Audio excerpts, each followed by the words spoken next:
রান্না করছে, রান্না দেখেছো? বেরেস্তা ভাজছে, বেরেস্তা, বিরিয়ানির বেরেস্তা, বিরিয়ানির ম্যাডাম এটা, ঠিক আছে আমাদের। আর এ আবার কি তোলার চেষ্টা করছে, কি তুলতে চাইছে? ঠান্ডা খেতে ইচ্ছা করছে। এই ঠান্ডা খেতে ইচ্ছা করছে, খাইয়ে দাও। খুব গরম করছে, খাইয়ে দাও, খাইয়ে দাও ঠান্ডা। এরকম তাকাচ্ছে কেন আমার দিকে? আমি খাওয়াবো, ফ্যান থেকে খাইয়ে দেবো। এখন রাঁধুনি হচ্ছে বেরেস্তা রান্না করছে। রাঁধুনি পাল্টে গেছে, চেঞ্জ হয়ে গেছে রাঁধুনি।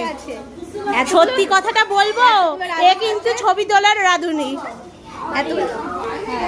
এটা হচ্ছে ছবি তোলার রাঁধুনি। তাহলে কি আসল আসল রাঁধুনি? দিদি বাড়ি এসছে, এ দুষ্টু দিদি বাড়ি এসছে, দিদি এসছে।